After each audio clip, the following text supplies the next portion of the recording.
ஹalleluya ஹalleluya ஹalleluya. கர்த்தருடைய பரிசுத்த நாமத்திற்கு மகிமையும் ஸ்தோத்திரமும் உண்டாவதாக. கர்த்தர் நமக்கு கிருபை அருளினபடியாலே திரும்பவும் ஒரு பரிசுத்த ஆராதனை காணும்படியாகவும் பரிசுத்த நாளிலே பரிசுத்த தேவனுக்கு ஒரு ஆராதனை செய்து ஆசீர்வாதங்களை பெற்றுக்கொள்ளும்படியாகவும் தேவனாய் கர்த்தர் தாமே இந்த சமயங்களில் இந்த நாளை நமக்கு திரும்பவும் இறக்கமாய் கர்த்தர் கூட்டி கொடுத்திருக்கிறார். அவைகளுக்காக என் ஆண்டவருக்கு நான் அதிகமாக ஸ்தோத்திரம் செலுத்துகிறேன். விசேஷமாக இந்த சமயமானது தேவன் நமக்கு அருளுகிற வார்த்தைகளை நாம் தியானித்து நமது உள்ளத்திலே வைத்து அதுபடி நடந்து ஆசீர்வாதங்களை பெற்றுக் கொள்கிற சமயமாக இருக்கிறது. கர்த்தர் தாமே தம்முடைய வார்த்தைகளை பரத்திலிருந்து அனுப்பி பேசுகிற என்னையும் பிரசங்கிற என்னையும் உங்களையும் கூட தேவனாய் கர்த்தர் தாமே தமக்கு சித்தமான வழியில நடத்தும்படியாக நான் என் ஆண்டவரை வேண்டிக் கொள்கிறேன். இந்த நாளுக்குரிய வார்த்தையாக யோபுக்கு எழுதின புத்தகத்துல 42ஆம் அதிகாரத்துல 7-8 வசனங்களை தேவனாய் கர்த்தர் தாமே இந்த நாளுக்குரிய வார்த்தையாக தேவனாய் கர்த்தர் தாமே தந்திருக்கிறார்.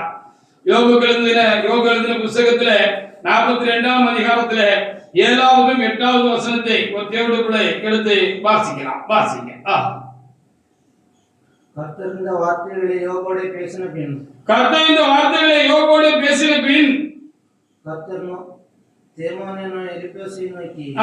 தேமானியனான எலிப்பாசை நோக்கி உன்மேலும் 2 சிநேகிதர் மேலும் எனக்கு கோபம் மூளுகிறது. என் தாசனாகிய யோபு பேசினதை போல் நீங்கள் என்னை குறித்து நிதானமாய் பேசவில்லை. ஆதலால் நீங்கள் 7 காளைகளையும் 7 ஆட்டுக்கடாக்களையும் தெரிந்து கொண்டு தாசனாகிய யோகனிடத்தில் போய் உங்களுக்காக சர்வாங்க தகனபலிகளை இடுங்கள். என் தாசனாகிய யோபுவும் உங்களுக்காக வேண்டுதல் செய்வான். நான் அவன் முகத்தை பார்த்து உங்கள் புத்திரத்துக்கு தக்கதாக நடத்தாதிருப்பேன்.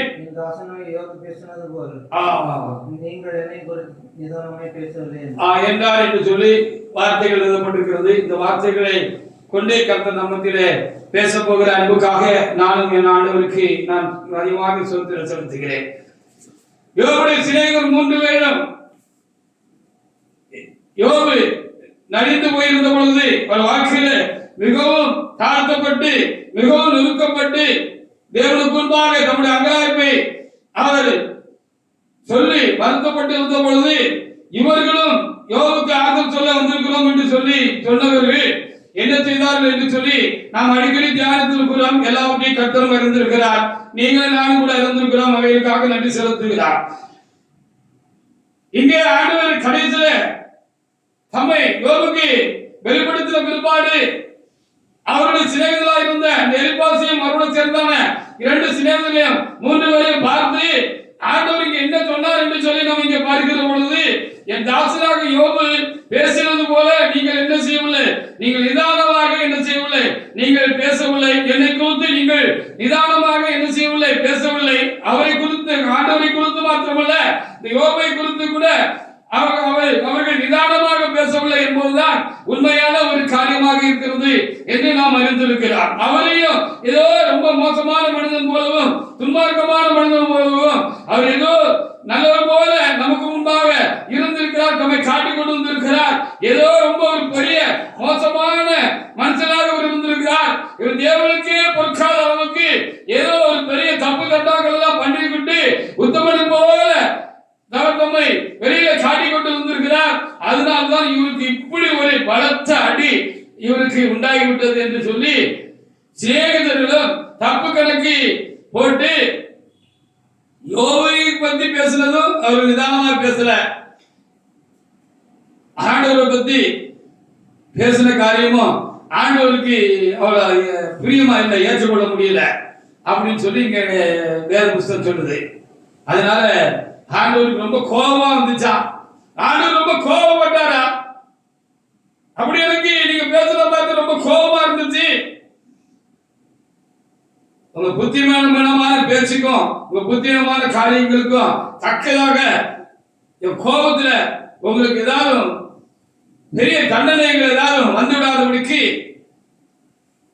நீங்க யோகத்துல போய் காளைகளை கொண்டு போய் நீங்க பலி செலுத்தி யோக என்னிடத்துல உங்களுக்காக வேண்டிக் கொள்ளட்டும். அவன் முகத்தை பார்த்து உங்க புத்தியினத்துக்கு தக்கதான காரியத்தை உங்களுக்கு நான் செய்ய மாட்டேன் அப்படின்னு சொல்றதாக இங்கே வாசிக்கிறோம். தேவனுடைய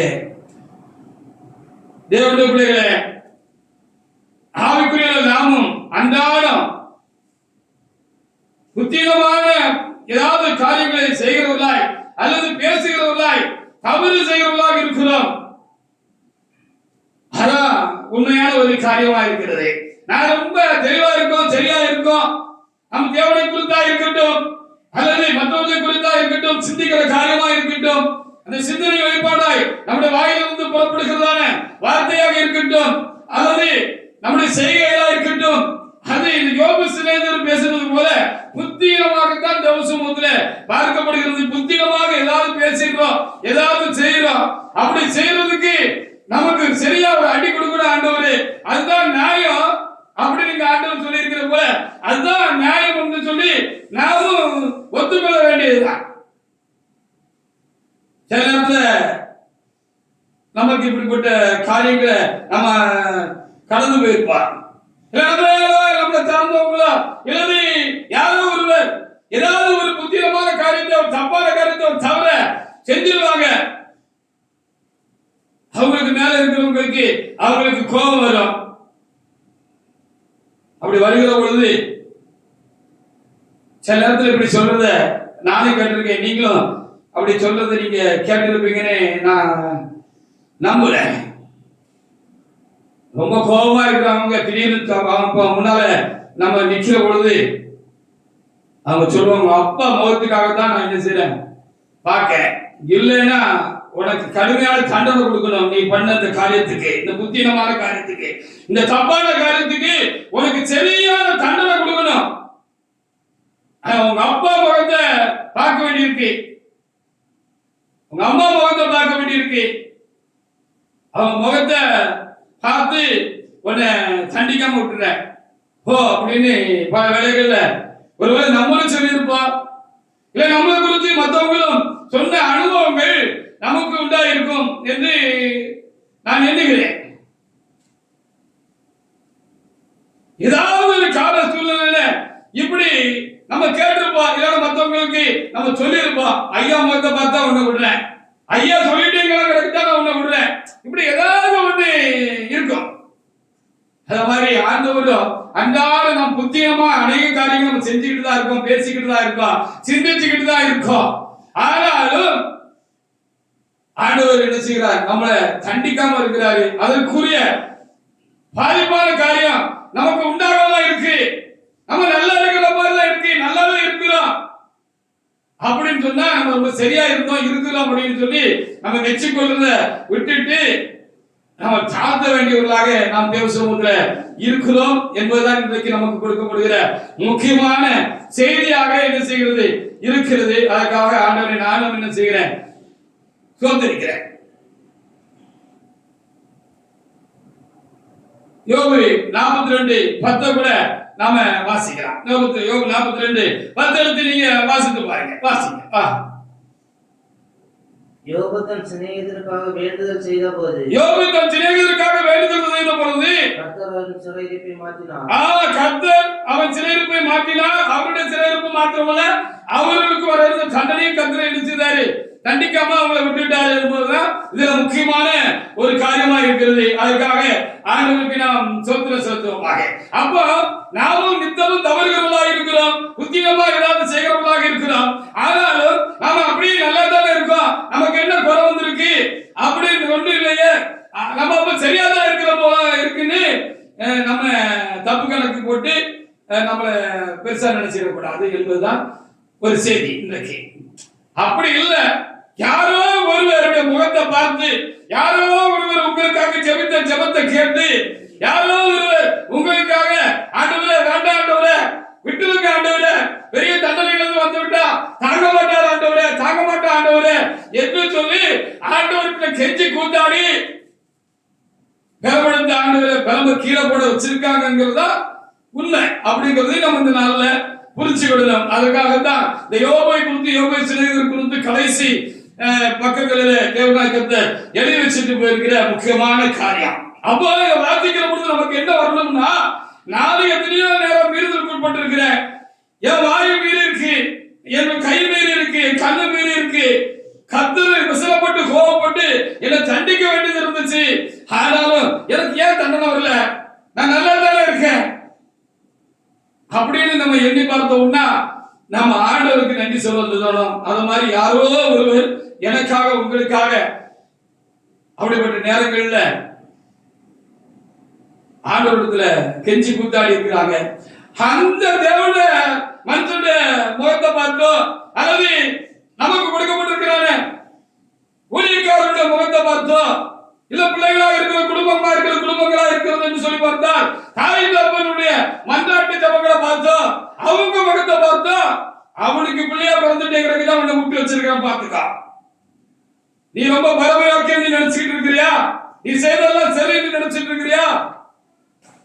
ஒன்னு அடிச்சா அவனுக்கு வலிக்குதாங்கிறதுக்காக, அவனுக்கு வலிக்க கூடாதுங்கிறதுக்காக ஒன்னு அடிக்காம விட்டுருக்கிறேன்.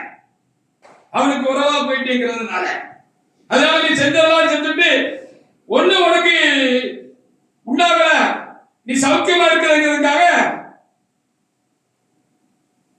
நீ செஞ்சதெல்லாம் சரின்னு நினைச்சுக்கிறாத அப்படின்னு ஆண்டவர் சொல்ற சத்தம் எனக்கு கேட்குது. அதுக்காக என் தேவனை நான் சோத்திருக்கிறேன். அவனுடைய தேவனுடைய பிள்ளைகளை நாம் காக்கப்படுகிறோம், நாம் குறைவுள்ளவர்களாக இருக்கிறோம், அறிந்து மரியாதை தவறுகிறவர்களாக இருக்கிறோம், புத்தி கெட்டவர்களாக இருக்கிறோம், புத்தியமானவர்களாக இருக்கிறோம். அப்படி இருந்தாலும் நமக்கு அதற்குரிய பாதிப்பு நம்ம வாழ்க்கையில உண்டாகல, குடும்பங்கள்ல உண்டாகல, பிள்ளைகளுக்கு உண்டாகல, இல்ல சபையில உண்டாகல, எனக்கு உண்டாகல, உங்களுக்கு உண்டாகல அப்படின்னு சொன்னா யாரோ ஒருவர் முகத்துக்காக ஆண்டவர் நம்மளை விட்டுட்டு போறாரு. அப்படின்னு தான் இந்த வாக்கியங்கள் மூலமாக நாம என்ன செய்ய முடிகிறது பார்க்கப்படுகிறது. 1 சாமுவேல் 8ஆம் அதிகாரத்துல 5 முதல் 8 வரைக்குள்ள வசனங்களை அங்க வாசித்து பாருங்க. இறைவனாக தேவன் இஸ்ரவேல் ஜனங்களை அவரே ஆண்டு நடத்தி கொண்டிருந்தார். அவரே அவருக்கு ராஜாவாக இருந்து தேவனாக இருந்து இந்த இஸ்ரவேல் ஜனங்களை நடத்தி கொண்டு வந்தார். அப்படி நடத்தி கொண்டு வந்தார். தம்முடைய நியாயாதிபதிகளை கொண்டு தேவனாய கர்த்தர் தாம் எழுப்பி அவர்களை கொண்டு தேவனாய கர்த்தர் நடத்தி கொண்டு வந்தார். இந்த சாமுவேலுக்கான அந்த தேவனுடைய மனுஷன் காலத்துல சாமுவேலை கொண்டு கர்த்தர் நடத்தி கொண்டு வந்தார். அப்படி நடத்தி கொண்டு வந்த காலங்கள்ல இவர்கள் மற்ற நாட்டு மக்களுக்கெல்லாம் இருக்கிறது போல எங்களுக்கு ராஜா வேணும் அப்படின்னு சொல்லி கேட்டாங்க. அப்படி ராஜா வேணும்னு கேட்டது சாமுவேலுக்கு மாத்திரம் இல்ல, ஆண்டவருக்கும் பிடிக்கல, ஆண்டவருக்கு வருத்தமா இருந்துச்சு அப்படின்னு சொல்லி இந்த பகுதியில எழுதப்பட்டிருக்கிறது. வாசிங்க 1 சாமுவேல் 8:5 முதல் வாசித்து பாருங்க. இதோ நீர் முதிர் வயதுள்ளவரானீர்.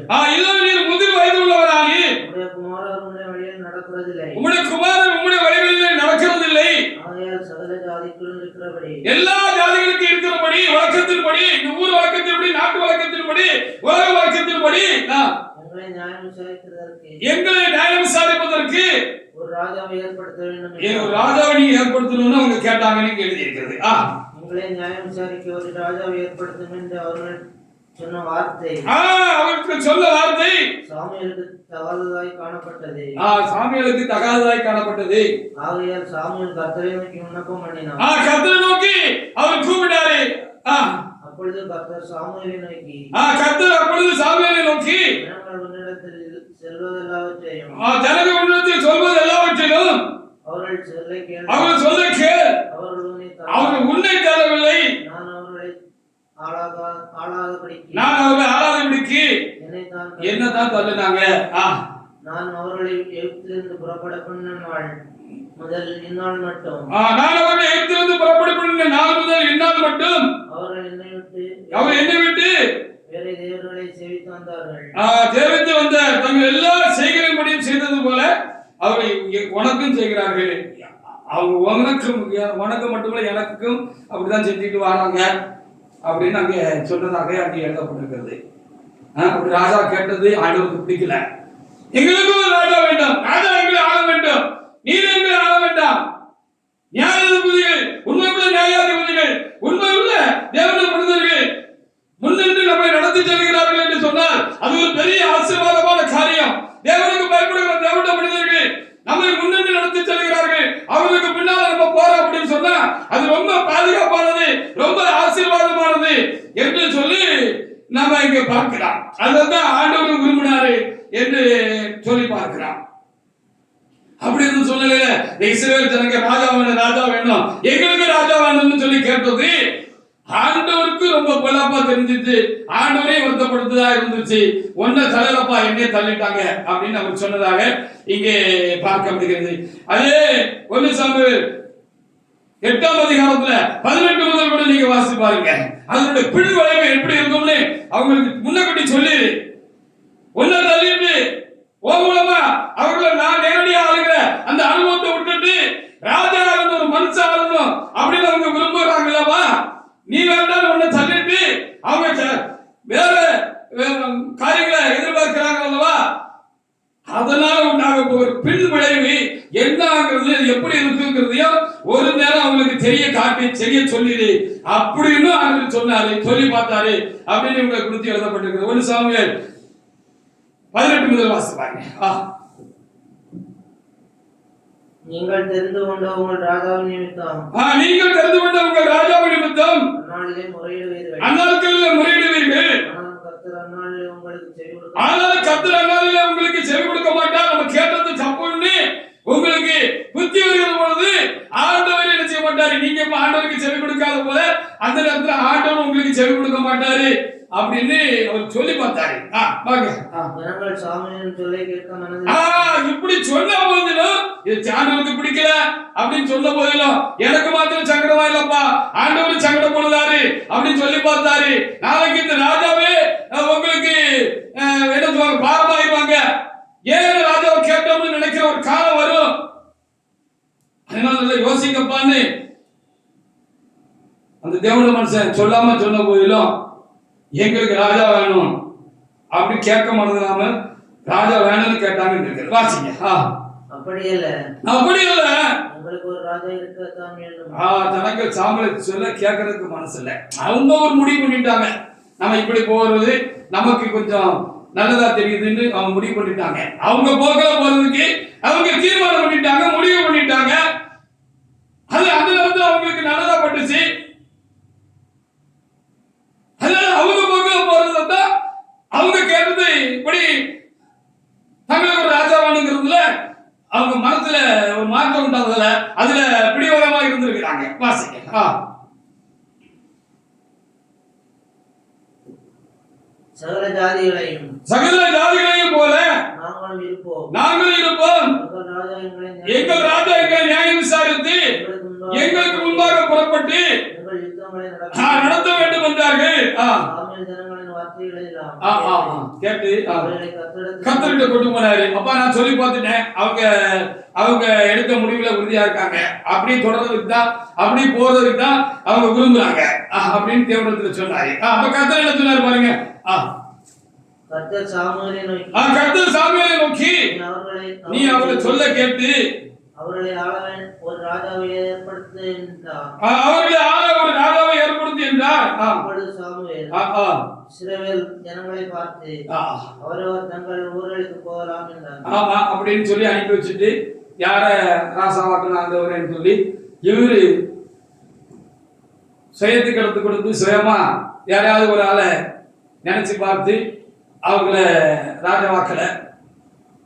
ஆண்டவர் அதுக்கும் ஆண்டவர் சொல்லட்டும் சொல்லி இந்த தேவனுடைய மனுஷன் தேவனுடைய சமூகத்தில் விழுந்து கிடந்தாருன்னு தான் நம்ம பார்க்க வேண்டியதாக இருக்கிறது.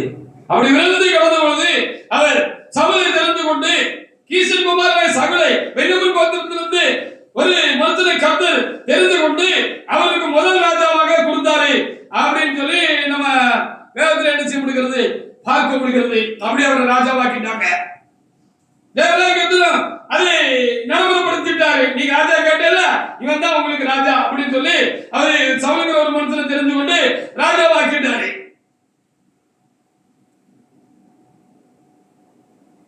அப்பவும் அங்க ஒரு சம்பவம் நடந்துச்சு அப்படின்னு சொல்லி சாமுவேலுக்குள்ள அந்த வருத்தம் இருந்துச்சு. நம்மளை வேண்டாம்னு தள்ளிட்டு ஆண்டவர் நேரடியாக அவங்க ஆளுகளை தள்ளிட்டு ராஜா கேட்டாங்களே அந்த வருத்தம் அடிமனசுல இருந்துச்சு. ஆண்டவருக்கு இருந்திருக்கும் போல இருக்கு. 1 சாமுவேல் 12:16 முதல் 18 வரைக்குள்ள வசனங்களை நீங்க வாசித்து பாருங்க. அத ஜனங்களுக்கு இன்னும் ஒழுங்கக்கூடிய இருதயம் இல்லாததுனால அங்க சம்பவத்தை நடத்தி காமிச்சாரு. ஆண்டவர் நடப்பிச்சு காமிச்சாரு. சாமியார் சொல்லிக்கு இருக்கிற வலிமை என்ன? அவர் ஒரு தேவன மனுஷன். அவர் கூப்பிட்டா ஆண்டவரை கேட்பாரு. அவரு தேவசமுத்திரம் போய் நின்னா அவரு முகத்தை ஆண்டவர் கவனிப்பாரு, பார்ப்பாரு. அவரு கேட்டா அவர் முகத்துக்காக ஏன் செய்வாரு. இங்க இருந்த சனங்கள் கொஞ்சம் தடவியாரு கண்டுபிடிச்சிருக்கிறதுக்காக யோக சிநேகிதர்களுக்கு கர்த்தர் சொன்னது போல இங்கே ஒரு காரியம், ஒரு சம்பவம் நடந்துச்சு அப்படின்னு 16 முதல் 18 வரைக்கும் வசனங்களை நம்ம பார்க்க முடிகிறது. வாசிங்க. இப்பொழுது கர்த்தர் உங்கள் கண்களுக்கு முன்பாக செய்யும் பெரிய காரியங்களை நின்று பாருங்கள். இப்பொழுது கர்த்தர் உங்கள் கண்களுக்கு முன்பாக செய்யும் பெரிய காரியத்தை நின்று பாருங்கள். இது கோதுமை அறுப்பின் நாள். இது கோதுமை அறுப்பின் நாள் அல்லவா? உங்களுக்கு ராஜாவை கேட்டதினால். நீங்க உங்களுக்கு ஒரு ராஜாவை கேட்டதினால் கர்த்தரின் பார்வைக்கு செய்த உங்களுடைய பொல்லாப்பு பெரியதென்று நீங்கள் கண்டு உணரும்படிக்கு. கர்த்தரின் பார்வைக்கு செய்த உங்களுடைய பொல்லாப்பு பெரியதென்று நீங்கள் கண்டு உணரும்படிக்கு நான் கர்த்தரை நோக்கி விண்ணப்பம் பண்ணுவேன். நான் ஆண்டவரை நோக்கி ஜெபம் பண்ணுவேன், விண்ணப்பம் பண்ண போறேன். அப்பொழுது இடிமுழக்கங்களை மழையும் அந்த காலம் எப்படிப்பட்ட காலம்னா மழை வரக்கூடாது. ஏன்னா இங்க பயிர் விளைஞ்சி முத்தி அறுக்கிறதுக்கு ஏதுவா இருக்கு. அறுக்கிறதுக்கு ஏதுவா இருக்கிறதுல பெரும் மழை வந்துட்டு வச்சுக்கீங்களா, வந்து வயல முக்கி போட்டு பயிர்களை முக்கி போட்டு அப்படின்னு சொன்னா அது தண்ணி வடிகிறதுக்குள்ள அந்த பயிரெல்லாம் அழுகி ஒண்ணுக்கு இல்லாம போயிடும். அதனால அப்படிப்பட்ட காலங்கள்ல மழை அது வரைக்கும் வரல போல இருக்கு. சாமியார் ஆண்ட காலங்களில, சாமியார் அரசாட்சி செய்த காலங்களில, சாமியார் ஜனங்களை தேவனாக கர்த்தருடைய நாமத்தினால கர்த்தர் நடத்தும்படியாக அவர் சமுத்திரம் காத்திருந்து அவர் இந்த ஜனங்களை நடத்துற காலங்கள்ல அவரு தேவ சமூகத்துல பொறுப்போட விண்ணப்பிச்சிருப்பாரா இருக்கும். அதனால அப்படிப்பட்ட காலங்கள்ல மழை வராதபடிக்கு கர்த்தர் காத்து அவர் முகத்தை பார்த்து அவருடைய ஜெபத்தை கேட்டு அந்த ஜனங்களை ஆசீர்வதிச்சு வச்சிருக்கிறாரு. இப்போ ராஜா கேட்ட நேரம் எப்படிப்பட்ட நேரம்னு சொன்னா அறுவடைக்கு ஏதுவான நேரமா இருந்துச்சு. இவங்க எல்லாரும் பிரயாசப்பட்ட காரியங்களை பலனை பெற்றுக் கொள்கிற ஒரு சமய நேரமா இருந்துச்சு. அப்படிப்பட்ட நேரத்துல பெரிய ஒரு மழை வந்துச்சுன்னு கீழே எழுதப்பட்டிருக்கிறது.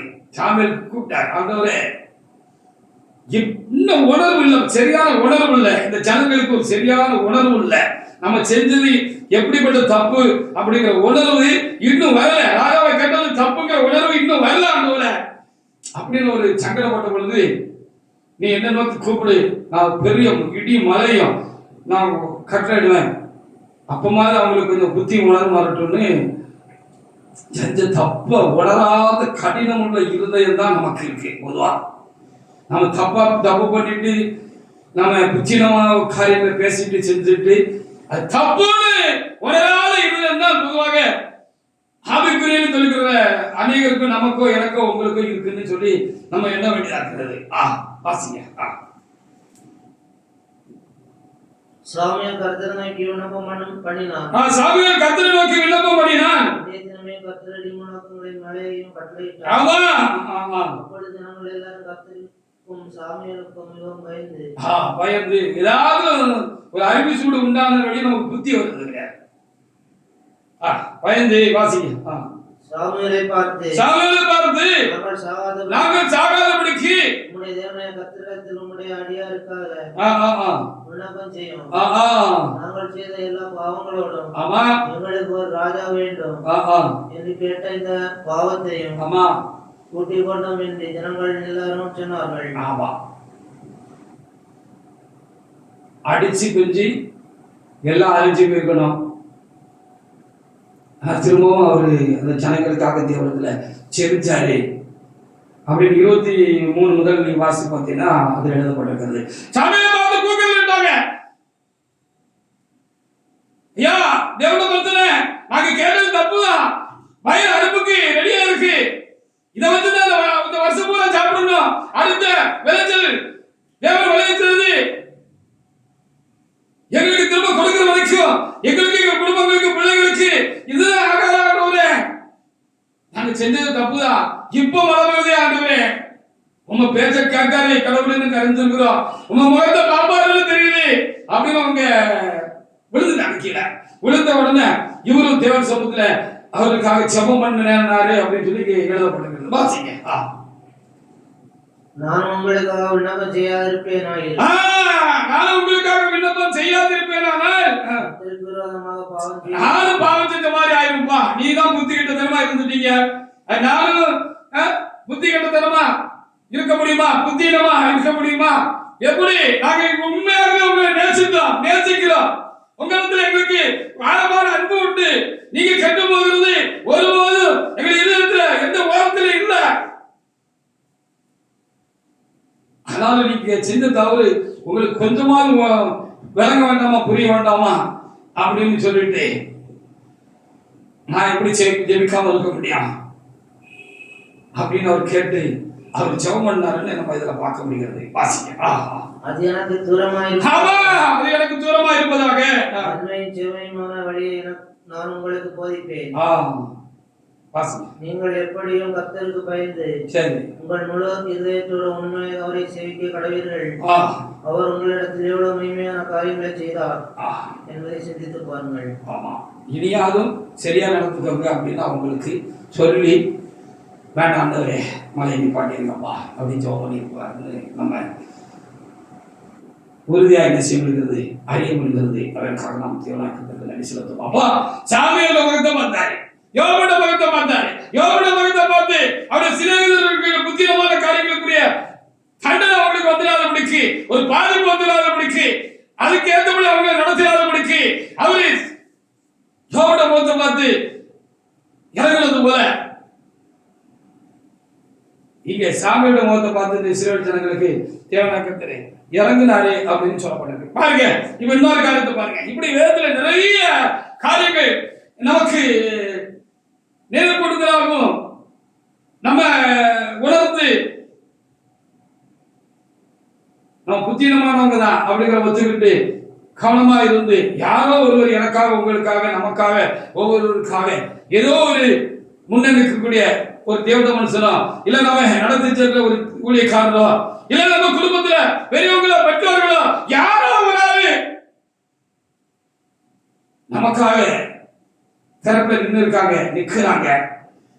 அவங்க முகத்தை பார்த்து நம்ம புத்திரத்துக்கு நம்மளை கத்து நடத்துறங்கிறத நம்ம உணர்ந்து விடணும். இன்னொரு இடத்துல நீங்க வாசி பாருங்க, 2 சாமுவேல் 12:13. 2 சாமுவேல் புஸ்தகத்துல 12:13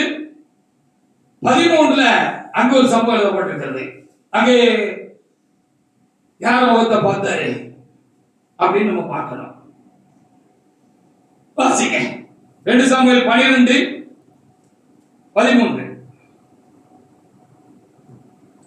அப்பொழுது தாவீது நாத்தானிடத்தில் நான் கர்த்தருக்கு விரோதமாக பாவம் செய்தேன். நாத்தான் தாவீதை நோக்கி, நீ சாகாதபடிக்கு கர்த்தரின் பாவத்தை நீங்க செய்தார் சொல்றாரு. தாவீது நிறைய நல்லது செஞ்சிருந்தாரு, ஆனா புத்தீனமா ஒரு பெரிய தப்பு பண்ணிட்டாரு. உரியாவின் மனைவிய அவர் தீட்டுப்படுத்திட்டாரு. அந்த அம்மா கர்ப்பசரி ஆயிட்டாங்க. தாவீதுனால தெரிந்த உறுதி அதை ஒழிக்கிறதுக்கு மறைக்கிறதுக்காக ஒரு தப்பை மறைக்கிறதுக்கு இன்னொரு தப்பை புத்தீனமா செஞ்சாரு. அங்க உரியாவை கொலை பண்ணப்பட்டாரு. இதுக்கு தண்டனை என்னன்னு சொன்னா தாவீது ராஜா சாகணும். அதான் நியாயப்பிரமாணம் சொல்லுகிறது. நியாயப்பிரமாணம் என்ன சொல்லுகிறது? விபச்சாரக்காரன் கொலை செய்யப்பட வேண்டும். ஒரு கொலைகாரன் ஒருவனை கொலை செய்தால், துணிகரமாக கொலை செய்திருந்தால் என்று சொன்னால் அவனுக்கு கொலை செய்யப்படணும் தான் அன்னைக்கு நியாயப்பிரமாணம் சொல்லுகிறது. அவன் தாவீது ராஜா சாகணும் தானே? அவர் சாகல.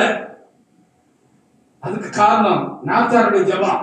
இல்ல நாத்தாருடைய மகத்தை பார்த்திருக்காரு ஆண்டவரே. நீ போய் அவனுக்கு சொல்லு, அவனுக்கு வரும் தண்டனை நீ அறிவி அப்படின்னு சொல்லி எல்லாருக்கும் வலிச்சு வச்சிருந்தார். நாத்தானுக்கு தெரியாது, ஆனா தேவனுக்கு தெரியும் தானே. தேவனுக்கு தெரியுங்கிறத கூட இவ்வளவு போய் ஒரு தேவனுடைய மனுஷன், இவ்வளவு ஒரு ஆவியை பெற்ற மனுஷன், அபிஷேகத்தை பெற்ற மனுஷன், ஒரு தேவனுடைய மனுஷன் தான் அவரு. தாவீது ராஜாவுக்கு ஒரு வாழ்க்கையில் ஒரு புத்திரமான ஒரு சம்பவம் நடந்து போச்சு. நல்ல மனுஷன் தான். கர்த்தர் அவருக்கு நிறைய தயவு இருந்துச்சு, அவர் மேல அன்பு இருந்துச்சு. ஆனால் இப்படி ஒரு புத்திரமான காரியத்தை செஞ்ச போல நம்ம எத்தனை நேரம் செஞ்சிருப்போம், செஞ்சுக்கிட்டு இருக்கோம் அப்படிங்கிறது தான் நம்ம எல்லாரும் நினைச்சு பார்க்க வேண்டிய ஒரு காரியமா இருக்கிறது. அப்படிப்பட்ட மனுஷன் இப்படி ஒரு செய்யக்கூடாத ஒரு பெரிய தப்பை செஞ்சு விட்டார். ஆனா அத நாத்தானுக்கு ஆண்டவர் சொல்லிட்டார், இவன் இப்படி ஒரு பெரிய தப்பு பண்ணிட்டான், இதை ஒளிச்சு வச்சிருக்கிறான், ஒருத்தருக்கு தெரியாதுன்னு நினைச்சுக்கிட்டு இருக்கிறான், அது சரி பண்ணியாச்சு, தப்ப மனசாச்சு அப்படின்னு அவன் நினைச்சுக்கிட்டு இருக்கான். நான் பாப்பேங்கிறத அவன் இந்த காரியத்துல உணராம போயிட்டான். அந்த அளவுக்கு அவனுக்கு மதி கட்டவன் ஆயிட்டான், புத்தி கட்டவன் ஆயிட்டான். நீ போய் அவன் செஞ்சது எவ்வளவு பெரிய தப்புன்னு அவனுக்கு சொல்லு அப்படின்னு சொன்ன பொழுது மேல அது சொல்லப்பட்டிருக்கிறது பாருங்க. அது வரைக்கும் தாவீதுக்கு தன்னுடைய தப்பு தெரியல. நாத்தானை கொண்டு சொல்ல வேண்டி இருந்துச்சு. நாத்தான் வந்து சொன்ன பொழுது தமாலு நல்ல மனுஷன், நல்ல தேவனுடைய மனுஷனா இருந்தனால தமாலு பொத்துன்னு கர்த்தருடைய காலில் விழுந்துட்டாரு, நாத்தானுடைய காலில் விழுந்துட்டாரு. தேவனுடைய ராஜாவா இருந்தாலும் அவர் தன்னை சார்ந்து அந்த தீர்க்கதரிசி காலில் விழுந்துட்டாரு. ஆனா அவருக்கு தானே கர்த்தர் வெளிப்படுத்தினாரு, அவர் தானே வந்து சொன்னாரு. கர்த்தர் அடிச்சிடக்கூடாதுன்னு ஒரு பயம் வந்தோடனே, ஒரு பெரிய தண்டனை நமக்கு உண்டாயிடக்கூடாது என்கிற பயம் வந்தோடனே நாத்தான் காலில் விழுந்துட்டார் போல இருக்கு. நான் கர்த்தருக்கு ரொம்ப பாவம் செஞ்சுட்டேன் அப்படின்னு பொத்துல விழுந்துட்டாரு. இவருக்காக நாத்தான் வேண்டல் செய்தாரு.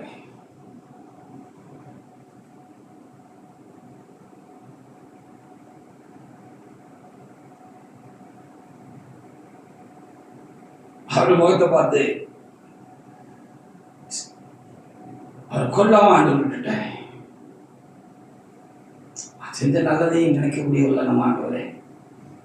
நேற்று வரைக்கும் நானும் நீங்களும் எந்த ஒரு மனுஷனும் தேவனுக்கு நாமத்துக்காக வைராக்கியம் பாராட்டின, பக்தி வைராக்கியம் பாராட்டின காரியங்களை அவர்கள் செய்த தியாகங்களை, கிரியைகளை கர்த்தர் மறந்துவிடுவதற்கு அனுமதியுள்ள தேவன் அல்ல. ஆனால் தாவீது அது வரைக்கும் செஞ்சதெல்லாம் கர்த்தர் மனசுக்குள்ள வச்சிருந்தாரு. அவரும் கொல்லாம விட்டுட்டார். ஆனால் அதனுடைய பாதிப்பு தாவீது ராஜாவோட வாழ்க்கை முழுதும் இருந்துச்சுன்னு நம்ம பார்க்க முடிகிறது. அப்படி ஆகாது இருப்பதாக என்று நாம வேண்டிக் கொள்ள வேண்டி இருக்கிறது எல்லாருக்காகவும். அந்த பாதிப்பு தாவீது ராஜா வாழ்க்கை முழுசு இருந்துச்சு அப்படின்னு சொல்லி பார்க்க முடிகிறது. யாக்கோபு 5:16 நீங்க வாசிச்சு பாருங்க. நீதிமான் செய்கிற ஜெபம் வலிமை உள்ளது அப்படின்னு சொல்லப்படுகிறது.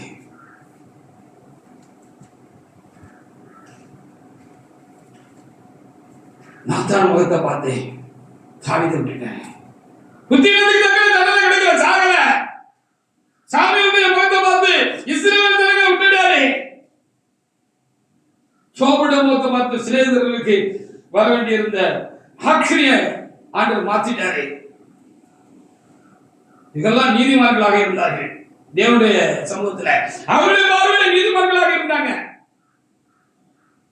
மனுஷர் ஆயிரம் சொல்லலாம், தப்பா கணக்கு போடலாம், தப்பு கணக்கு போடலாம், குற்றம் சொல்லலாம், குறை சொல்லலாம். கர்த்தர் சொல்லணும்ல. ஒரு தேவனுடைய மனுஷன் ரொம்ப பாரத்தோடு, ஒரு ஊழியக்காரரு ரொம்ப பாரத்தோடு தேவ சமூகத்துல குப்புற விழுந்து கிடந்திருக்கிறார். அவர் விழுந்து கிடந்த நேரத்துல ஏன் முடியல பார்த்து ரொம்ப கலங்கி தவிச்சு குப்புற விழுந்து கிடந்திருக்காரு. திடீர்னு ஆண்டவரே அவர்கிட்ட வந்து கேட்டிருக்காரு, நீ பாவம் செய்தியா அப்படின்னு. சடக்குன்னு வந்து பார்த்தாரு, இல்லாதவரை நான் பாவம் செய்யல, வேறையா நீ இப்படி விழுந்து கிடக்குற, எழுந்துருன்னு ஆண்டவர் சொன்னார். ஹalleluya. ஒரு ஆள் தாழ்த்தப்பட்டு போனாங்க, ஒரு ஆள் பாதிக்கப்பட்டு இருக்கிறாங்க, ஒரு ஆள் நம்ம பார்வைக்கு அற்பமானவங்களாக தெரியுறாங்க. அவங்களுடைய செயல்கள் நமக்கு விளங்காம, கர்த்தருக்கு உட்பட்டிருக்கிற ஒருவருடைய செயல்கள் நமக்கு விளங்காம, ஆவிக்குரிய எல்லாத்தையும் நிதானித்து தருகிறார். ஆவிக்குரியவர்களை ஒருவரை நிதானிக்க முடியாது, கர்த்தர் தான் அவங்களை நிதானிக்க முடியும். அப்படிங்கிற உணராம எத்தனை வேலைகளை நம்ம என்ன செய்ய முடியும்? தப்பா அப்படிப்பட்ட ஒரு மாற நம்ம எழுப்பிடுறோம், பேசிடுறோம், நடந்து விடுறோம், செஞ்சிடறோம்.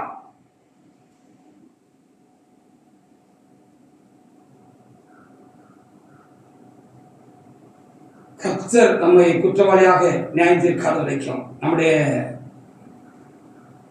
ஆவியும் நம்மளோட மனச்சாட்சியும் நமக்குள்ள இருக்கிறான பரிசுத்த ஆவியானவரும் நம்ம குற்றமா தீர்க்காத வரைக்கும் நானே நீங்கள பாக்கியவான்களா இந்த விஷயத்துல. அவன் வாசிங்க பாப்பா, யாக்கோபு 5:16.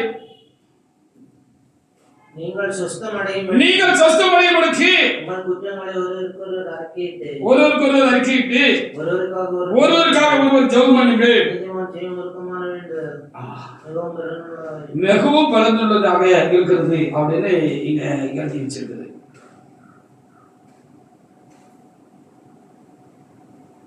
நீங்கள் சொஸ்தமடையும்படிக்கு, உங்கள் புத்தியிடங்களும்படி கர்த்தர் உங்களை நடத்தாதபடிக்கு நீங்க உங்களுக்கு ஒரு பாதுகாப்பு உண்டாக முடியா?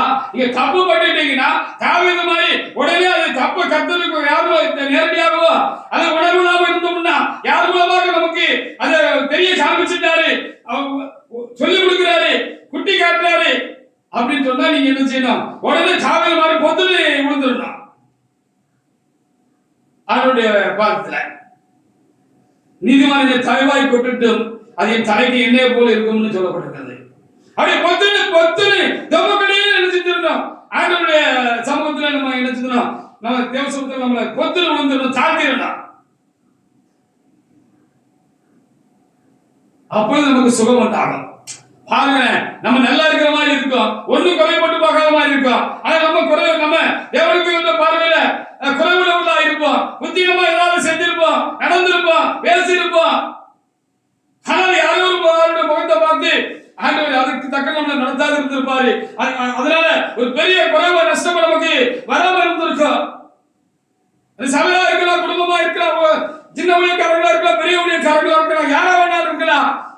ஒரு சாப்பாடு முகத்தை பார்த்து, ஒரு தாயில முகத்தை பார்த்தோம், இல்ல நமக்கு அருமையான உறவுகளை முகத்தை பார்த்தோம், அவருடைய வேண்டுதலுடைய முகத்தை பார்த்தோம், கர்த்தர் நமக்கு நம்ம தப்பு கேட்டு காரியத்தை நமக்கு செய்யாம இருப்பாரு. அதுக்காக நாம சரியா இருக்கும்னு அர்த்தம் கிடையாது.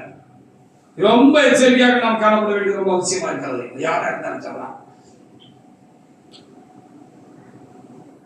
அப்ப என்ன செய்யணும்? நீங்க சொசமொழி படிக்கும் உங்கள் குற்றங்களை ஒருவருக்கு ஒருவர் நீங்க என்ன செய்யுங்க? அறிக்கையிட்டு ஒருவருக்காக ஒருவர் விண்ணப்பங்க அப்படின்னு சொல்லப்படுகிறது. அப்ப வரமற்ற ஊழியக்காரங்க இருக்காங்கன்னா உங்களுக்கு எந்த வகையில கர்த்தர் நீங்க செஞ்சது தப்புங்கிற ஒரு உணர முடியாத செஞ்சாருன்னா இதயத்தை கடனமாக்கிட்டு காலத்தை தள்ளி போடாதபடிக்கு, காலதாமதம் பண்ணாதபடிக்கு நம்ம என்ன செய்யணும்னு சொல்லியிருக்கீங்கன்னு சொன்னா உடனே தாவீது மாதிரி பொத்துல போய் தேவசமூகத்துல விழுந்து சம்பந்தப்பட்ட பரிசுத்தவான்கிட்ட போய் பாவரிக்கை செய்து மன்னிப்பு வைக்கணும். தாவீது நினைச்சாம தகாது நான் தான் காலில் விழுந்துட்டேன், ராஜா தான் அரசவையில தான் நடந்திருக்குன்னு நினைக்கிறேன். அப்படி அரசவையில நடந்த பொழுது சுத்தி மந்திரிமார் இருக்காங்க, பெரிய கூட்டம் இருக்குது. இவங்களுக்கு முன்னால எப்படி நம்ம நம்மளை தாழ்த்துறதுன்னு சொல்லி ராஜா தாவீது நினைக்கல. கர்த்தருடைய காலையிலும் நாத்தாருடைய காலையில் தலைக்கூட விழுந்துட்டாரு, நெடுஞ்சாலையிலே விழுந்துட்டாரு. ஆண்டவர் எப்பவுமே இறக்கம் உள்ளதுதான். தான் தப்பு செஞ்ச பொழுது ஆண்டவர் சமூகத்தில் அவருக்கு இரக்கமான தீர்ப்பு கிடைச்சதுனாலதான் சாக வேண்டியவரை கர்த்தர் நாத்தாருடைய முகத்தையும் ஜபத்தையும் கேட்டு, அந்த நீதிமானுடைய முகத்தையும் ஜபத்தையும் கேட்டு அவருக்கு தண்டனை குறைச்சு கொடுத்தது மாதிரி தப்பிக்க இரக்கம் பாராட்டினபடி தான் அவர் வாழ்க்கையில மற்றவங்க மேல தீர்ப்பு செய்கிற பொழுது அவரு இறக்கமுள்ளவராக இருந்தார் சொல்லி வேதம் நமக்கு சொல்லுகிறது. தாவீது ராஜா மற்றவர்கள் தவறு செய்கிற பொழுது அவர் ரொம்ப இறக்கமுள்ளவராக இருந்தார். அப்சலோம் தப்பு செஞ்ச போது இறக்கமுள்ளவராக இருந்தார்.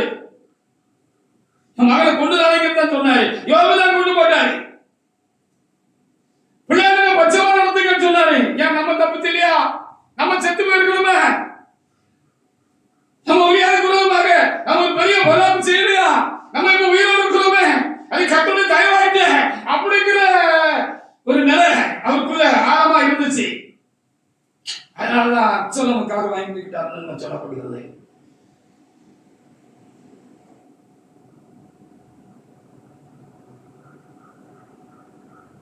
அப்ப நம்ம துவக்கடின்னு விழுந்துடணும் ஆண்டோட காலில். உணர்ந்த இருதயம் நமக்கு இல்லாம கடினமா இருந்தா எதையாவது ஒரு காரியத்து மூலமா கர்த்தர் நமக்கு அதை கொட்டி காமிப்பாரு. கொட்டினவரும் தடையை கொடுத்துட்டு நிமிர்ந்து போய்கிட்டே இருக்கக்கூடாது. நம்மளை சரி செய்து கொள்ள வேண்டியது ரொம்ப அவசியமா இருக்கிறது. நானா இருந்தாலும் தெரியலாம்.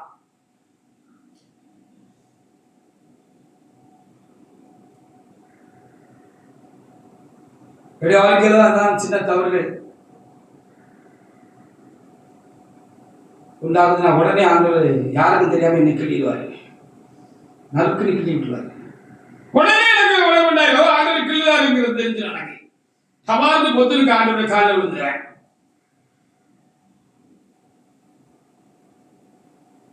மறைச்சு போன இருதயம் எனக்கு இருந்துச்சு அப்படின்னு சொன்னா கிள்ளுனாலும் கொட்டுனாலும் அது பிறகு போயிட்டு வச்சுக்கேன்.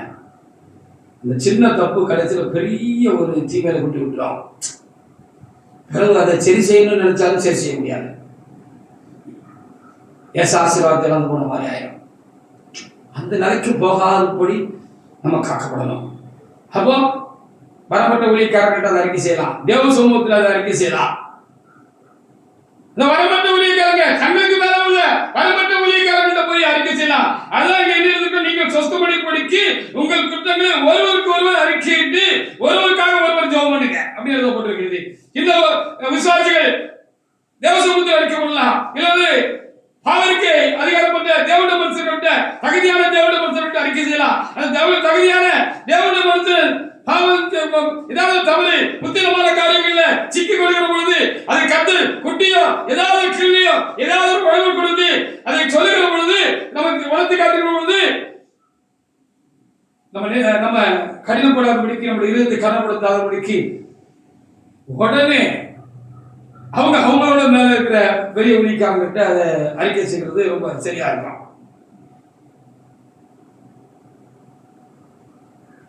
இல்லைன்னா அது பெரிய ஒரு தீமையை கொண்டு வந்துடும் அப்படின்னு நம்ம உணர வேண்டியதா இருக்கு. எரேமியா புத்தகத்துல 15:1 எடுத்து வாசிக்கலாம். எரேமியா புத்தகத்துல 15:1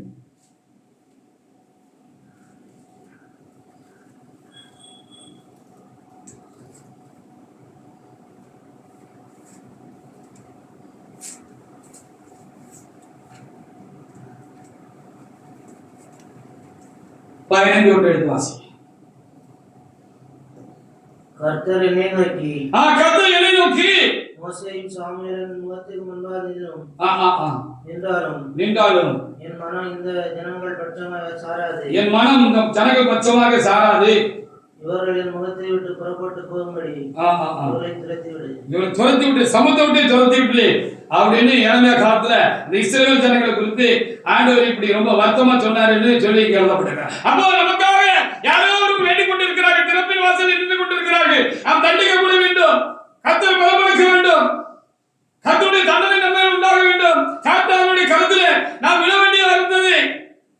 அப்படி விழுந்து விடாதபடிக்கு யாரோ ஒரு தேவனுடைய மனுஷன் யாரோ ஒரு நமக்கு அன்பான நீதி நியாயமாக உண்மையாக தேவசமூகத்திலே பயபக்தியோடு கூட இருக்கிற நமக்கு அருமையான உறவுக்கு பெற்றோரோ தகப்பனோ தாயோ இல்லை நமக்கு அருமையான உறவோ யாரோ ஒருவர் என்ன செய்திருக்கிறார், தேவசமூகத்திலே விழுந்து கிடந்திருக்கிறாரு, கையை விரிச்சுக்கிட்டு நின்று இருக்கிறாரு, வேண்டாம் ஆண்டவரே என்று சொல்லி கெஞ்சி இருக்கிறார், குத்தாடி இருக்கிறாரு. அவங்க முகத்தை பார்த்து ஆண்டவர் நம்மளை தண்டிக்காம விட்டுட்டாரு. அதுக்காக நம்ம சரியா தான் எல்லாம் செஞ்சோம்னு அர்த்தம் கிடையாது. இது சாத்தானுடைய வேலை. நம்ம சரியா தான் இருந்திருக்கோம், அதனாலதான் நமக்கு எந்த குறையும் இல்லை, நம்ம நல்லா இருக்கோம்.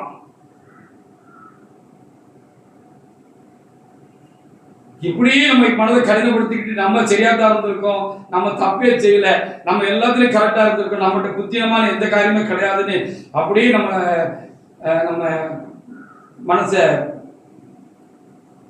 தீமைக்கு உட்படுத்திக்கிட்டே இருந்தோம்னா இங்க சொன்ன இந்த காரியம் தான் என்ன செய்யும், கடைசியில வரும்னு எழுதப்பட்டு வர வேண்டாங்கிறது தான் ஆண்டவர் நமக்கு கொடுக்கிற செய்தியாக இருக்கிறது. அல்லேலூயா. கர்த்தர் என்னை நோக்கி, மோசேயின் சாமுவேல் என் முகத்துக்கு முன்பாக நின்றாலும் என் மனம் இந்த ஜனங்கள் பட்சமாக சாராதே. இவங்களை நம்ம சமூகத்தை விட்டு தள்ளி போடணும்னு நம்ம முடிவு பண்ணிட்டேன். அநேகர் திருச்சி போட்டு வெளியே போடுவதற்கு மனக்கடினம் தான் ரொம்ப முக்கியமான காரணம். தேவ சமூகத்தை விட்டு தூரமாய் போனதுக்கு, தேவனுடைய ஆசீர்வாதம் இழந்து போனதுக்கு, தேவனுடைய கிருபை இழந்து போனதுக்கு, அவருடைய ஆசீர்வாதங்களை தொலைச்சதுக்கு முக்கியமான காரணம் என்ன சொன்னா, அவங்க தப்ப ஒத்துக்கல, உணரல. மனக்கடினம் தான் அதுக்கு முக்கியமான காரணம். சீஃப் பாஸ்டர் பெரியா இருக்கிற பொழுது அடிக்கடி நான் பிரசங்கங்களில் சொல்லும்போது நான் கேட்டிருக்கிறேன், நான் யாரையும் சபை விட்டு நான் தலையிறது கிடையாது, சீக்கிரத்தில் யாரையும் சபை விட்டு தலைவர் கிடையாது. அவங்க பாவம் அவங்களை கொண்டு போயிருது. அப்ப என்னன்னா, அவங்க செய்கிற பாவத்தையும் செஞ்ச பாவத்தையும் அவங்க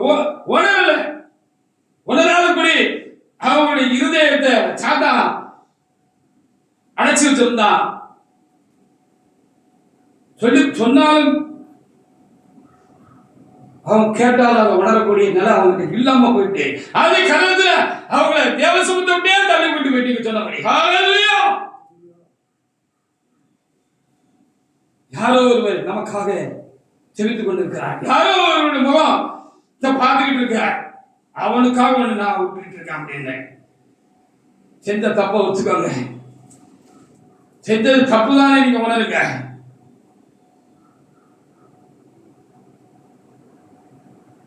ஒன்று ராஜாக்கள் 16:33 ஆகாபை பத்தி சொல்லியிருக்கு. மோசமான மனுஷன், துணிகரமாக கத்தருக்கு பாவம் செய்தான் எழுதப்பட்டிருக்கிறது. அவனுடைய மனைவியுடைய சொல்ல கேட்டு அவன் தன்னை விட்டு போட்டவன், அவ்வளவு மோசமானவன் எழுதியிருக்கு. அவனுக்கு கூட கர்த்தருடைய கண்களில் தயவு இருந்திருக்கிறது. அந்த அளவுக்கு கர்த்தர் மன்னிக்க தயவு பொறுத்தவரா இருக்கிறார். அப்படியே நமக்கு சில சிச்சைகள் வந்தாலும் நம்ம உணர்வுங்கிறதுக்காக தான் அவரு அனுமதிக்கிறார். அவர் யாரையும் மனப்பூர்வமாக கண்டிக்கிறது இல்லை. ஒன்று ராஜாக்கள் 16:33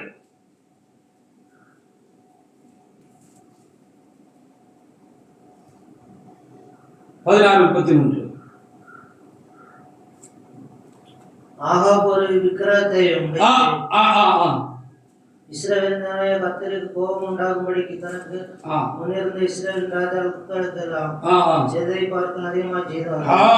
இதுவரைக்கும் ஆண்டவருக்கு பிடிக்காத இந்த விக்கிர ஆராதனை செய்த மற்றவங்களை காட்டிலும் கேடு கெட்ட மனுஷனாக இருந்திருக்காங்க. பைபிள்ல இந்த ஆகாப் பத்தி என்ன செய்யப்பட்டிருக்கிறது, இந்த 33 எழுதப்பட்டிருக்கு. ஆகாப் ஒரு விக்கிர தோப்பை வைத்து இஸ்ரவேல் தேவனாய கர்த்தருக்கு கோபம் உண்டாகும்படிக்கு தனக்கு முன்னிருந்த இஸ்ரவேல் ராஜாக்களை எல்லாம் செய்தது பார்க்கலாம் அதிகமாக செய்து வந்தான் அப்படின்னு அங்க எழுதியிருக்கு. 18:3 கூட வாசி பாருங்க.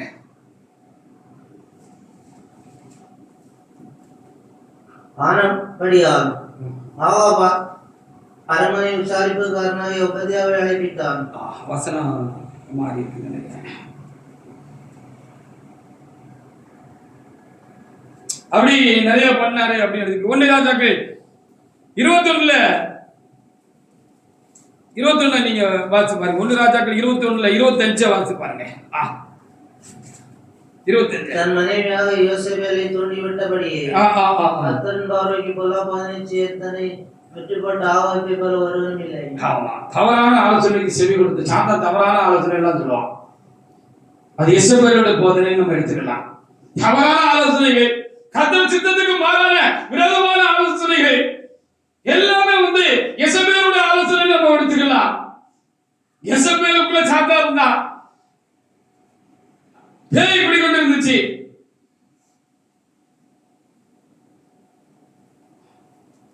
அவ வார்த்தைக்கு இந்த பேயினுடைய சொல்லுக்கு இந்த ஆகாப் தன்னை வித்து போட்டிருந்தான் அப்படின்னு இங்க ரொம்ப தெளிவாக என்ன செய்யப்பட்டிருக்கிறது, கடினமாக இங்கே நமக்கு எழுதியிருக்கு.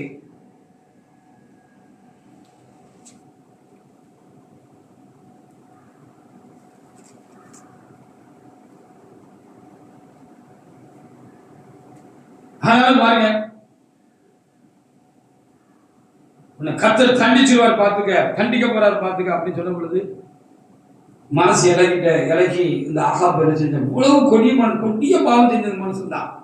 எப்படி இந்த கர்த்தர் மன்னிக்கிறாருன்னு நமக்கு தெரியல. அந்த பக்குவம் நல்ல இருதயம் நமக்குள்ள பூர்ணப்படலாம்.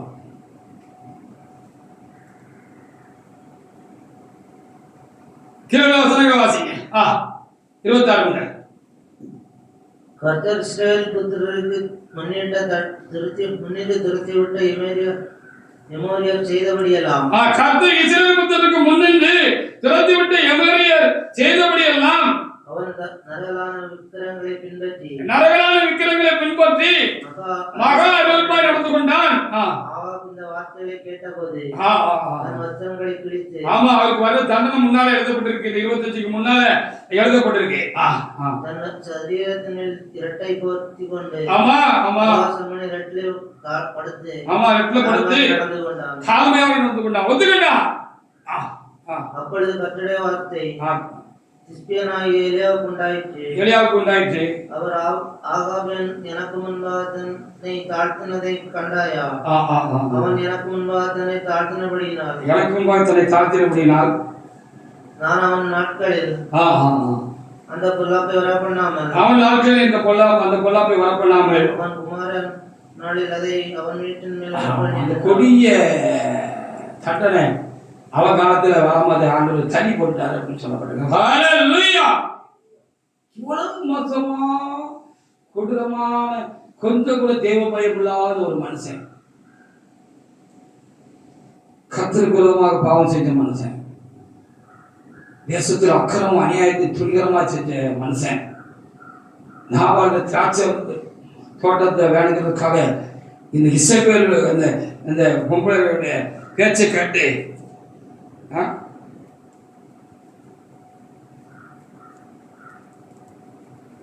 தன்னை வித்து போட்ட ஒரு மனைவியை சொல்ல கட்டி வித்து போட்ட ஒரு கொல்லாத மனுஷன், அவனை கொலை செய்யறதுக்கு இசபேல் சொன்னதை கேட்டு கொலை செய்த மனுஷன் என்ன அக்கிரமம் எல்லாம் செஞ்சாலும் தெரியாது. தேவனத்துல உண்மையாக பரிபக்தியாக இருந்து அவரை உண்மையாக பற்றி கொள்கிறவர்கள் தான் பாவம் செய்யாம தப்பிக்கொள்ள முடியும். இல்லைன்னா நம்ம பாவம் செய்யாம ஒண்ணு தப்பிக்கொள்ள முடியாது. கடவுளுக்கு பயப்படாதவங்க பாவத்தை துணிஞ்சு செய்வாங்க, மற்றவங்களுக்கு துணிஞ்சு அநியாயம் செய்வாங்க, அக்கிரமமான காரியங்கள்லாம் செய்வாங்க. கண்டிப்பா அப்படிதான் இருக்க முடியும். அவங்க அப்படி ஆண்டவர் மன்னிச்சிட்டாரு அப்படின்னு எழுதப்பட்டிருக்கிறது. எப்படியாவது நம்ம செஞ்சது தப்புங்கிறது கர்த்தர் நமக்கு உணர்த்தி காட்டுவாரு. சங்கீதம் 130:3 நீங்க வாசிப்பாரு. எப்படியாவது உணர்த்தி காட்டுட்டு தான் இருப்பாரு. யாரை கொண்டாலும் உணர்த்தி காட்டுட்டு தான் இருப்பாரு. நல்ல குணமுள்ள இருதயம் இருந்துச்சுன்னு சொன்னா கர்த்தருடைய நெருங்கிய சிநேகமும் ஐக்கியமும் பயமும் நிறைவா இருக்குன்னு சொன்னா சின்ன ஒரு காரியம்னாலும் உடனே அவங்களுக்கு அது விளக்கிடும். அவங்களுக்கு கர்த்தர் துக்கப்படுறது நல்லாவே தெரியும். உணர்வு இல்லாம இருக்க மாட்டாங்க.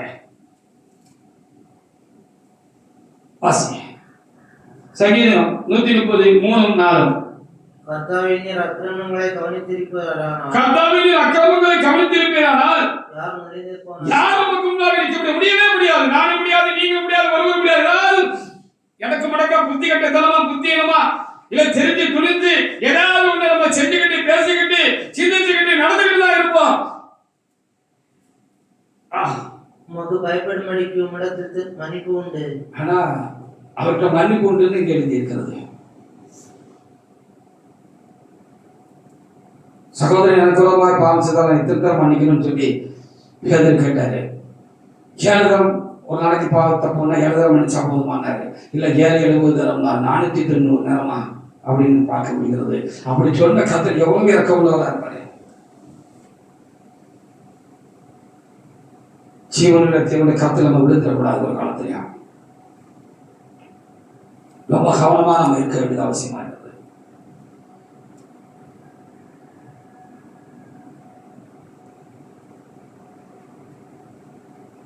தலைவரா முதன்மையா இருக்கிற பொழுதும் நம்ம தவறு செஞ்சிடலாம். நம்ம மனிதர்கள் தான். நீங்கள் சொஸ்தமொழிக்கு ஒருவர் குற்றங்களை ஒருவர் அறிக்கை செய்யுங்கள் நம்ம அக்கப்புல வாஸ்தவம். அப்ப முதன்மையா இருக்கிறவங்க யாருக்கு போய் பாவரிக்கை செய்வாங்க? நீங்கள் சொஸ்தமடைக்கு உங்கள் குற்றங்களை ஒருவருக்கு ஒருவர் அறிக்கையிட்டு ஒருவருக்காக ஒருவர் ஜெபம் பண்ணுங்க. அப்ப முதன்மையா இருக்கிறாங்க அவங்க கீழே கிட்ட போய் அறிக்கை செய்யணுமா? அறிக்கை செய்யலாமா? அதுதான் கர்த்தர் வச்சிருக்கிறாரா? நம்ம சபையில பாவ மன்னிப்பின் அதிகாரம் இருக்கிறது என்று அறிந்திருக்கலாம். இப்பொழுது எந்த அளவுக்கு சரியாக செயல்படுகிறது, அந்த அதிகாரத்தை பெற்றவர்கள் எந்த அளவுக்கு உத்தமமாக அதுல இருக்கிறார்கள் என்று தெரியல. நிறைய டவுட்டான காரியங்கள் தான் நமக்கு கடந்த காலங்களில் வந்தது உண்டு.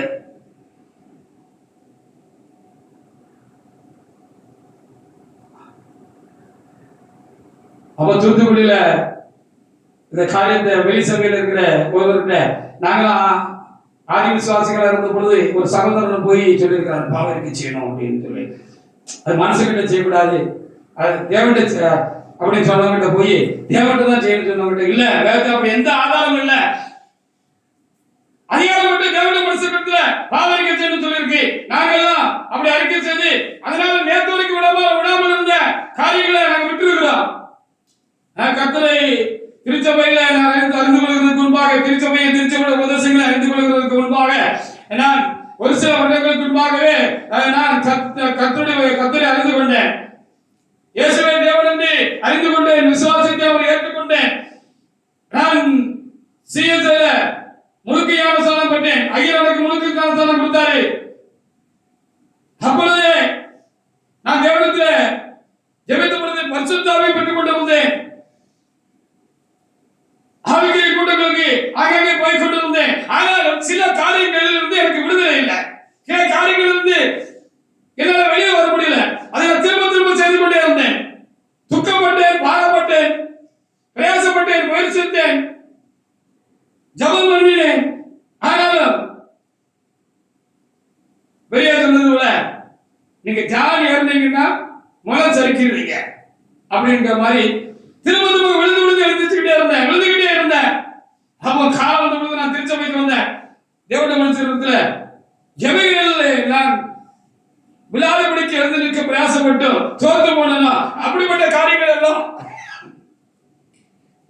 நான் அவர்களுக்கு முன்னிலையில இந்த வார்த்தையின்படி நான் தேவ சமூகத்தில் நான் அறிக்கை செய்தேன். அவர்கள் எனக்காக மன்றாட்டு செய்தார்கள். அன்னையிலிருந்து அந்த அப்படிப்பட்ட பாவங்கள் நான் விழல. அப்புறம் எழுந்தது அன்னைக்கு எழுந்ததுதான் இன்னைக்கு வரைக்கும் நான் விழல. அப்போ இது அப்படிப்பட்ட அனுமதி பெற்றிருந்தாலும் என்ன போல அனுமதி பெற்றிருந்தானே தூத்துக்குள்ள இருக்கிறானே ஒரு சகோதரன் போய் வெளியில ஒருவருக்கு திருச்சபை குறித்தோ உபதேசங்களை குறித்தோ பாவமளிப்பின் அதிகாரத்தை குறித்தோ பாவரிக்கை குறித்து சொன்ன பொழுது அவங்க சரி நீங்க இந்த அறிக்கை செய்றீங்க, அந்த ஐயா அதுக்கு மேல ஒரு பெரிய இருக்காங்க, அவங்களுக்கு தான் கர்த்தர் நேரடியா அந்த பாவமளிப்பின் அதிகாரத்தை கொடுத்தாங்க. ஆதி அப்போஸ்தலருக்கு தந்த அதிகாரம், ஆதி திருச்சபையில ஆதி அப்போஸ்தலருக்கு கொடுக்கப்பட்ட அதிகாரம் நான் உனக்கு தருகிறேன் என்று சொல்லி இயேசு கிறிஸ்து நேரடியா முகமுகமா தரிசனமாகி அவருக்கு இந்த அதிகாரத்தை கொடுத்திருக்கிறாரு. அவங்க போய் அறிக்கை செய்வாங்க. அப்ப அவங்க யார்கிட்ட போய் அறிக்கை செய்வாங்க அப்படின்னு கேட்ட பொழுது இந்த சகோதரருக்கு சொல்ல தெரியல. அந்த பெரிய பரிசுத்தவான்கள் ஒரு முறை அங்க தூத்துக்குடிக்கு வந்திருந்த பொழுது அவங்களோடு கூட விலக்கிக் கொள்ள வேண்டிய காரியங்கள், விலக்கிக் கொள்ளாத காரியங்களை நாங்க காலத்துல அவங்க வருவாங்க. வந்தாங்கன்னா பல மணி நேரம் ஆர்வத்தோடு கூட இந்த தூத்துக்குடியில அந்த இருக்கிற நாங்க உட்கார்ந்து எங்களுக்கு விடை கிடைக்காத வேத ரகசியங்களுக்கு அவங்ககிட்ட அர்த்தத்தை கேட்பான். அப்போ அந்த சகோதரன் இதை குறிச்சு கேட்டார். ஹல்லேலூயா. ஐயா இப்படி கேட்டாரியா, எனக்கு பதில் சொல்லுது. அப்போ உடனே ஐயா சொன்னாங்க, எல்லாரும் நியாயப்பிரமாணத்துக்கு உட்பட்டவங்களா இருந்தாங்க. எல்லாருக்கும் ஒரு குறிப்பிட்ட அளவு சாதீனம் கொடுக்கப்பட்டிருந்துச்சு. பிரதான ஆசாரியராகிய ஆரோனுக்கும் ஒரு குறிப்பிட்ட சாதீனம் கொடுக்கப்பட்டிருந்துச்சு. ஒரு குறிப்பிட்ட வரையறை கொடுக்கப்பட்டிருந்துச்சு. எல்லாம் கொடுக்கப்பட்டிருந்துச்சு. அவர் வருஷத்துக்கு ஒரு நாள் தான் என்ன செய்ய முடியும்? தன்னுடைய பாவங்களுக்காக, தலைவர்களின் பாவங்களுக்காகவும், சொந்த பாவங்களுக்காகவும் அவர் மகா பரிசுத்த தலத்துக்குள்ளே இந்த உடன்படிக்கப்பட்டு தேவன் வாசமா இருக்கிற இடத்துக்குள்ளே போக முடியும். மற்றபடி அவர் என்ன செய்ய முடியும்? பிரகாரங்களில் இருந்துதான் தேவனாய கர்த்தருக்கு ஆராதனை செய்யணும். ஆனா அவரை அந்த சாதத்துக்கு அபிஷேகம் பண்ண பிரதான ஆசாரியனை அவனையும் அவருடைய பிள்ளைகளையும் ஆசாரியர்களாக அபிஷேகம் பண்ண அந்த மோசே விதிவிலக்கானவராக இருந்தார். ஹல்லேலூயா. அந்த மோசே விதிவிலக்கானவராக இருந்தார். ஒரு நாளைக்கு எத்தனை நேரம் வேணாலும் அவர் மகா பரிசுத்தத்துக்குள்ள போவாரு. தேவன் மௌனமா தரிசிப்பாரு. அந்த கேள்வியின் மத்தியில் இருந்து கர்த்தர் அவரோட பேசுவாரு. அவர் சத்தத்தை கேட்பாரு. கர்த்தருக்கு அவருக்கும் அவ்வளவு நெருக்கமும் தொடர்பும் நேரடியான காரியம் உண்டாயிருந்தது.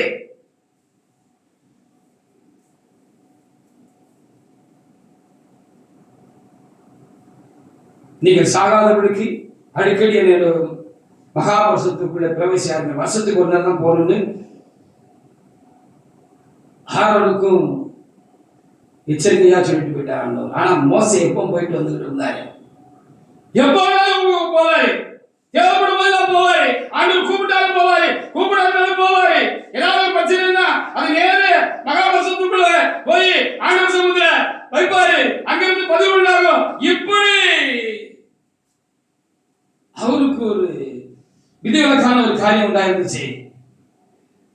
அது மாதிரிதான் இந்த திருச்சபையுடைய தலைவருக்கும் கர்த்தர் வச்சிருக்கிறாரு. ஏதாவது குறைவு உண்டாகுனா அவங்களுக்கு விதிவிலக்கு அவங்க கர்த்தரிடத்துல அறிக்கை செய்வாங்க அப்படின்னு சொல்லி கொடுத்தாங்க. அது ஏற்றுக்கொள்ளக்கூடியதாக இருந்தது. ஹல்லேலூயா. பின்னால தப்பு தப்பா சொன்னாங்க. சில காரியங்களை நியாயப்படுத்தணுங்கிறதுக்காக சொல்லிட்டு போட்டோம். நேற்று இன்னைக்கு சொல்றதா ஐயா காரியம் மாறி மாறி சொல்றது மனுஷனுடைய காரியம்.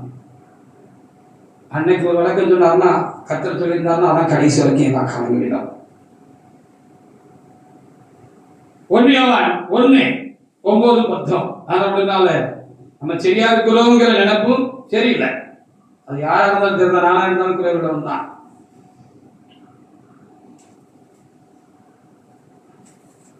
யோவான் 1:9-10.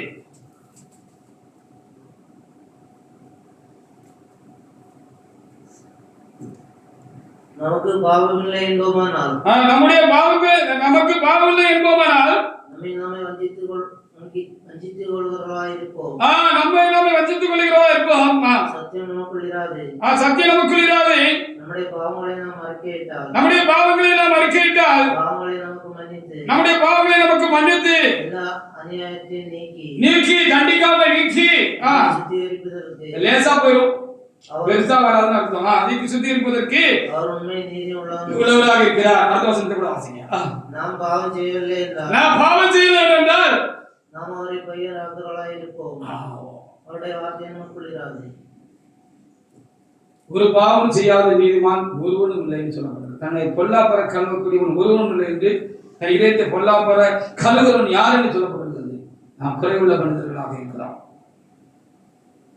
2ஆம் அதிகாரத்தில் 1ஆம் வசனத்தை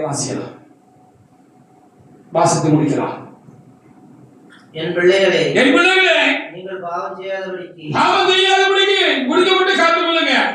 இவைகளை உங்களுக்கு எழுதுகிறேன். ஆமா, புத்திரமான காரியங்கள் செய்யாதபடி இவையெல்லாம் உங்களுக்கு எழுதுகிறேன். இவையெல்லாம் பரிசுத்த ஆவியானவரால் உங்களுக்கு போதிக்கப்படுகிறது. கேட்கிறவர்களே, ஒருவன் பாவம் செய்வான். சரி, வீணாலும் விசகுசகா செஞ்சிட்டீங்க, தப்பு தண்டாவா செஞ்சிட்டீங்க, புத்தியமான ஒரு காரியத்தை பேசிட்டீங்க, செஞ்சிட்டீங்க, நடந்துட்டீங்க.